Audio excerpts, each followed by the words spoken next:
गगनाला भिडणाऱ्या मुंबईतल्या इमारतींकडे बघितलं की लोक एक नाव आदराने घेतात, अंबानी. ज्यांनी शून्यातून विश्व उभं करणं म्हणजे काय असतं हे दाखवून दिलं. रिलायन्स इंडस्ट्रीज सारखं प्रचंड मोठं साम्राज्य ज्यांनी उभं केलं ते म्हणजे धीरूभाई अंबानी. त्यांची दोन मुलं, थोरला मुलगा मुकेश अंबानी आणि धाकटा मुलगा अनिल अंबानी. सोन्याचा चमचा घेऊन जन्माला आलेल्या या दोघांनाही लहानपणापासूनच वडिलांकडून उद्योग विश्वातल्या बऱ्याच गोष्टींचे धडे मिळाले. पण आजची परिस्थिती बघितली तर आज एक भाऊ आशियातला सगळ्यात मोठा श्रीमंत उद्योजक आहे, तर दुसऱ्या भावाच्या कंपन्या दिवाळखोरीच्या प्रक्रियेतून जात आहेत. एवढंच नाही तर रिलायन्स कम्युनिकेशन्स बँक फ्रॉड या केसमध्ये त्यांचं घर देखील लिलावात निघाले. मग हा फ्रॉड नेमका काय? जगातले 6वे श्रीमंत व्यक्ती म्हणून ओळखले जाणारे अनिल अंबानी यांच्यावर ही वेळ का आणि कशी आली, हे सगळं जाणून घेऊयात या व्हिडिओच्या माध्यमातून. नमस्कार, मी निशा हिंगे आणि तुम्ही पाहताय विषयच भारी. अनिल अंबानी जे एकेकाळी जगातले 6व्या क्रमांकाचे श्रीमंत व्यक्ती होते, आज मात्र त्यांच्यावर घर विकण्याची वेळ आली आहे. घराचं नाव आहे अबोड म्हणजेच आशियाना, आणि ज्या केसमध्ये त्यांचं हे घर जप्त केलं जात आहे ती केस म्हणजे रिलायन्स कम्युनिकेशन्स बँक फ्रॉड. मग हा फ्रॉड नेमका काय होता ते बघूयात. ईडीनं अनिल अंबानी यांच्या मुंबईमधल्या 17 मजली घरावर जप्ती आणली. या घराची किंमत जवळपास 3,716 कोटी रुपये इतकी आहे. ही कारवाई रिलायन्स कम्युनिकेशनच्या संबंधित फ्रॉड बद्दल आणि सोबतच बँक लोन फ्रॉडमुळे करण्यात आली आहे. ईडीचा असा आरोप आहे की ही प्रॉपर्टी एका प्रायव्हेट फॅमिली ट्रस्टला ट्रान्सफर केली गेली, ज्यामुळे बँकेच्या वसुलीपासून ही वाचवली जाऊ शकेल. शोध संस्थेच्या माहितीनुसार रिलायन्स कम्युनिकेशन्स या कंपनीशी जोडलेल्या अनेक कंपन्यांवर 40,000 करोडपेक्षा जास्त लोन बँकांकडून घेतलं गेलं. पण हे लोन ज्या कामांसाठी घेतलं गेलं तिथं ते वापरलं नाही आणि याचा हिशोबच कुठं दिसत नाहीये. ईडीच्या चौकशीतून हा एक मोठा फ्रॉड असल्याचं समोर आलं. पण मग या केसला सुरुवात कशी झाली हे बघूयात. 2022 मध्ये धीरूभाई अंबानी यांचं निधन झालं. त्यानंतर काही वर्षात अनिल अंबानी आणि त्यांचे मोठे भाऊ मुकेश अंबानी यांच्यामध्ये व्यावसायिक मतभेद झाले. 2005 मध्ये त्यांच्या व्यवसायांची विभागणी झाली. या विभागणीनंतर अनिल अंबानी यांना Reliance communications, Reliance capital, Reliance infrastructure आणि रिलायन्स पॉवर यासारखे मोठे व्यवसाय मिळाले. सुरुवातीला त्यांचा व्यवसाय जोरात चालला.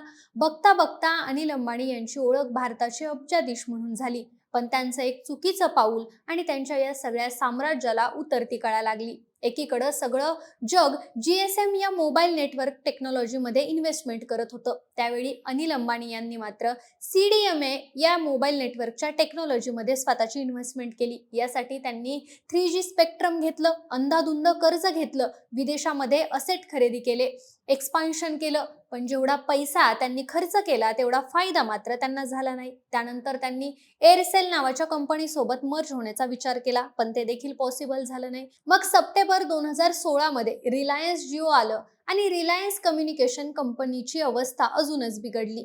तसं बघायला गेलं तर जिओच्या एंट्रीमुळे सगळीच टेलिकॉम इंडस्ट्री हादरली होती. फ्री कॉल, फ्री डेटा या सगळ्या जिओ फॅसिलिटीजमुळे टेलिकॉम इंडस्ट्रीत एक मोठं वादळ आलं. यामध्ये आधीपासून फायनान्शियली मजबूत असलेल्या कंपन्या टिकल्या, पण आरकॉम सारख्या आधीच कर्जात बुडालेल्या कंपन्या मात्र यामध्ये सावरू शकल्या नाहीत. नंतर रिलायन्स कम्युनिकेशन कंपनीनं 2017 पर्यंत आपले सगळे ऑपरेशन्स थांबवले. त्यावेळी जवळपास 46,000 कोटींपेक्षा जास्त कर्ज या कंपनीवर होतं. म्हणजे 2017 मध्येच ही कंपनी डबघाईला आली होती हे चित्र क्लिअर झालं होतं. पण कंपनीची ही अवस्था अनिल अंबानी यांनी स्वतः सगळ्यांसमोर आणली का? तर नाही. मग ही कंपनी NCLT पर्यंत कशी पोहोचली? त्यासाठी आधी हे NCLT काय आहे हे समजून घेऊयात. नॅशनल कंपनी लॉ ट्रिब्युनल ही भारतातली एक अशी संस्था आहे जी लॉसमध्ये गेलेल्या कंपन्यांकडून कर्ज कसं वसूल करायचं, कसे पैसे परत घ्यायचे या सगळ्यांचं काम बघते. या NCLT पर्यंत रिलायन्स कम्युनिकेशन्सला घेऊन आली त्या कंपनीचं नाव म्हणजे एरिक्सन. 2013 मध्ये अनिल अंबानी यांच्या आरकॉम कंपनीनं एरिक्सन सोबत मोठा करार केला होता.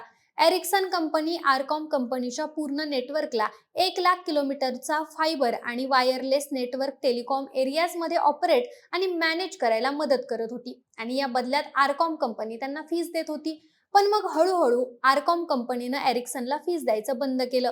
मग 2017 मध्ये एरिक्सन कंपनीनं NCLP मध्ये इनसॉल्व्हन्सीची याचिका दाखल केली. आता ही इनसॉल्व्हन्सी पिटिशन म्हणजे काय, तर कंपनी कर्जात बुडालेली असेल तर ती या NCLP कडे असं सांगते की आता आमची परिस्थिती डबघाईला आली आहे, आम्ही कर्जात बुडालोय आणि आम्ही ही नुकसान भरपाई करू शकत नाही, यामध्ये तुम्ही आम्हाला मदत करा किंवा एखादा उपाय सुचवा. अशा प्रकारे एरिक्सन कंपनीनं आरकॉमची ही बिकट परिस्थिती सगळ्यांसमोर आणली. आता या एरिक्सन कंपनीचा क्लेम होता तो जवळपास 1500 कोटींचा होता. मग आरकॉम कंपनीनं प्रयत्न केला की कोर्टात जायच्या आधीच हे सगळं सॉल्व्ह व्हावं. त्यानुसार अनिल अंबानी यांनी शब्द दिला की 3 महिन्याच्या आत जवळपास 550 कोटी रुपये तुम्हाला दिले जातील. यावर एरिक्सन कंपनी तयार झाली, पण शेवटी पैसे दिले गेले नाहीत.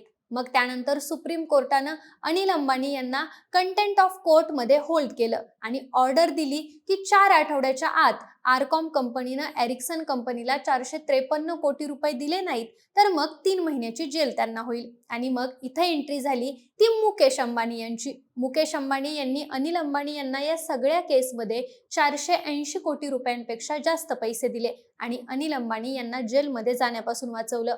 पण आरकॉम कंपनीना इनसॉल्व्हन्सी पासून कुणीच वाचवू शकलं नाही. मे 2019 मध्ये NCLTनं रिलायन्स कम्युनिकेशन कंपनीला बँक करप्ट घोषित केलं आणि SBIच्या निदर्शनाखाली 31 बँकांची एक कमिटी बनवली, कमिटी ऑफ क्रेडिटर्स. ही एक अशी कमिटी होती ज्यामध्ये अशा बँका होत्या ज्यांचे सगळ्यात जास्त पैसे रिलायन्स कम्युनिकेशन कंपनीमध्ये अडकलेत.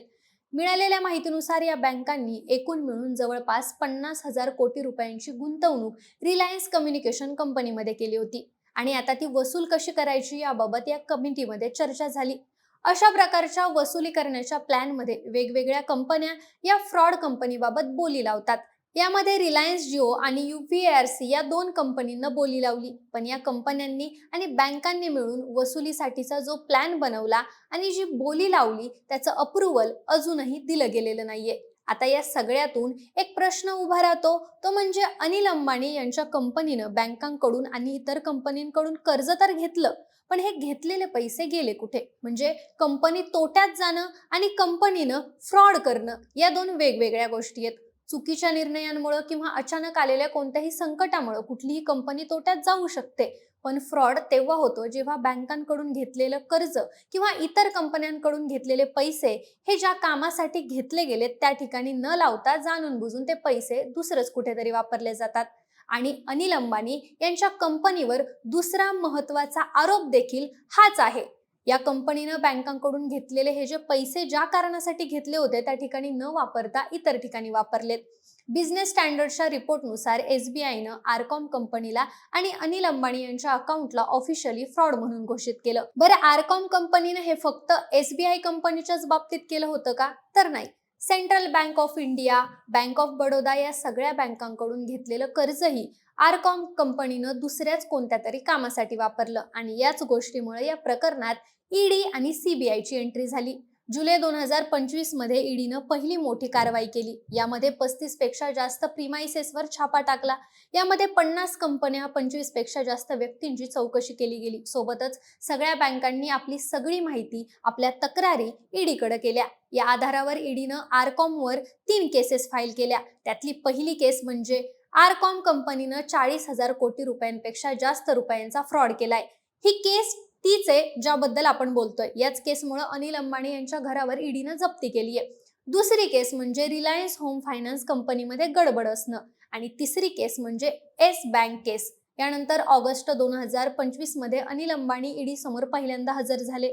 जवळपास 10 तासांची त्यांची चौकशी करण्यात आली. त्यानंतर EDनं कारवाई करत अनिल अंबानी यांच्या पाली हिल एरियामधलं 17 मजली लक्झरी घर जप्त केलं. याची किंमत जवळपास 3,716 करोड रुपये इतकी आहे. याच्या आधी देखील ऑक्टोबर 2025 मध्ये EDनं अंबानी यांच्या जवळपास 42 प्रॉपर्टी जप्त केल्यात. दिल्ली, नोएडा, मुंबई, पुणे, हैदराबाद, चेन्नई या ठिकाणाहून जवळपास 7,500 करोड रुपयांची प्रॉपर्टी EDनं जप्त केली आहे. तसंच नोव्हेंबर 2025 मध्ये 40 पेक्षा जास्त प्रॉपर्टी जप्त केल्यात आणि आता फेब्रुवारी 2026 मध्ये त्यांचं घर देखील जप्त करण्यात आलंय.